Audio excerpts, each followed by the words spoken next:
അവയവക്കടത്തിലെ കള്ളപ്പണ ഇടപാട് കേസിൽ മുൻനിര സ്വകാര്യ ആശുപത്രികളിലെ ഡോക്ടർമാരെ ചോദ്യം ചെയ്യുന്നത് തുടരാൻ എൻഫോഴ്സ്മെന്റ് ഡയറക്ടറേറ്റ്. കൊച്ചി രാജഗിരി ആശുപത്രിയിൽ ഡോക്ടർമാർക്ക് പുറമെ മെഡിക്കൽ ട്രസ്റ്റ് ആശുപത്രിയിലെ മാനേജ്മെന്റ് അധികൃതരെയും ഡോക്ടർമാരെയും ഈ ആഴ്ചയിൽ തന്നെ ചോദ്യം ചെയ്യാനാണ് ഇഡി നീക്കം. കഴിഞ്ഞ ദിവസങ്ങളിൽ ലേക്ഷെയർ ആശുപത്രിയുടെ MD-യെയും സീനിയർ കൺസൾട്ടന്റ് ഡോക്ടർമാരെയും ഉൾപ്പെടെ ഇഡി വിളിപ്പിച്ചിരുന്നു. അതേസമയം ഇവരിൽ നിന്നും ശേഖരിക്കുന്ന വിവരങ്ങളിൽ ക്രമക്കേടുകൾ കണ്ടെത്തുന്ന മുറയ്ക്ക് ബാങ്ക് അക്കൗണ്ടുകളും സ്വത്തുക്കളും കേന്ദ്രീകരിച്ച് അന്വേഷണം വ്യാപിപ്പിക്കാനാണ് അന്വേഷണ ഏജൻസിയുടെ ശ്രമം. ഷീന മാർട്ടിൻ വിവരങ്ങൾ നൽകും. ഷീന, വളരെ പ്രധാനപ്പെട്ട ഒരു വാർത്തയാണ് അവയവക്കടത്തുമായി ബന്ധപ്പെട്ടുള്ളത്. അവയവക്കടത്തിന് വ്യാജരേഖ ചമച്ച് അതിന്റെ മറവിൽ കള്ളപ്പണ ഇടപാട് നടത്തിയെന്നുള്ളത്. നേരത്തെ ആശുപത്രികൾക്കെതിരെ അന്വേഷണം ഉണ്ടായിരുന്നു, പക്ഷേ അത് സീനിയർ ഡോക്ടർമാരിലേക്ക് അടക്കം പോകുന്നു എന്നുള്ളതാണ്. ഇഡിയാണ് അന്വേഷിക്കുന്നത്. അപ്പോൾ സ്വാഭാവികമായിട്ടും ഇഡി ഇതിൽ സംശയിക്കുന്നത് എന്താണ്? ഡോക്ടർമാരുടെ പങ്ക് എങ്ങനെയാണെന്നാണ് ഇഡി സംശയിക്കുന്നത്. ഇനി വരും ദിവസങ്ങളിലെ ചോദ്യം ചെയ്യൽ, ഇതുവരെ നടന്ന ചോദ്യം ചെയ്യലുകളൊക്കെ എങ്ങനെയാണ് ഷീന?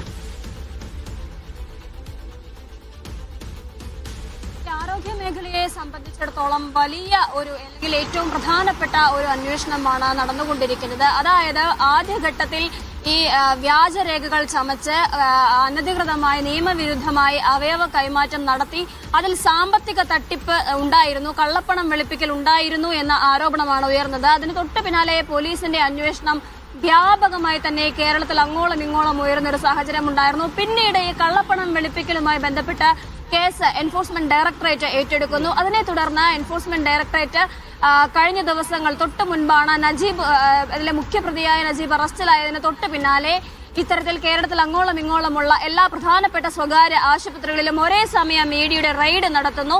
ആ റെയ്ഡിൽ സുപ്രധാനമായ ചില തെളിവുകൾ അല്ലെങ്കിൽ ഡിജിറ്റൽ രേഖകൾ അടക്കം ഇഡി പിടിച്ചെടുക്കുന്ന ഒരു സാഹചര്യം ഉണ്ടാകുന്നു. അതിന് തൊട്ടു പിന്നാലെ ഈ ആഴ്ച തന്നെ ഈ ആശുപത്രികളിലെ മാനേജ്മെന്റിനെയും സംശയമുനയിൽ നിർത്തുന്നു. മാനേജ്മെന്റിനെ ചോദ്യം ചെയ്യുന്നു. MD-മാരെ അടക്കം ലേക്ഷോറിന്റെ MD-മാരെയും ലേക്ഷോറിലെ സീനിയർ കൺസൾട്ടന്റായ ഡോക്ടർമാരെയും ചോദ്യം ചെയ്യുന്നു. അതിന് പിന്നാലെയാണ് ഇപ്പോൾ രാജഗിരിയിലെയും മെഡിക്കൽ ട്രസ്റ്റിലെയും ഡോക്ടർമാരെയും മാനേജ്മെന്റിനെയും സംശയമുനയിൽ നിർത്തുന്നതും ഇവരെ ചോദ്യം ചെയ്യാനായി ഇഡി ഒരുങ്ങുന്നതും. പ്രധാനമായും ഇഡി ഉന്നയിക്കുന്ന ആരോപണം അല്ലെങ്കിൽ ഇഡിയുടെ മുന്നിലുള്ള സംശയം എന്നുള്ളത് ഈ അവയവദാന കടത്തുമായി ബന്ധപ്പെട്ട നജീബിന് ആശുപത്രി അധികൃതരുമായി അല്ലെങ്കിൽ മാനേജ്മെന്റുമായി വലിയ ബന്ധമുള്ളതായി സംശയിക്കുന്നുണ്ട്. ആ ബന്ധം സ്വാഭാവികമായും ഈ ശസ്ത്രക്രിയ ചെയ്യുന്ന ഡോക്ടർമാരുമായും ഉണ്ടായിരുന്നു. അതേപോലെ ഡോക്ടർമാർക്ക് ഇക്കാര്യത്തിൽ ഏതെങ്കിലും തരത്തിൽ സാമ്പത്തിക ലാഭം ഉണ്ടായിരുന്നോ എന്നാണ് ഇഡി പ്രധാനമായും അന്വേഷിക്കുന്നത്.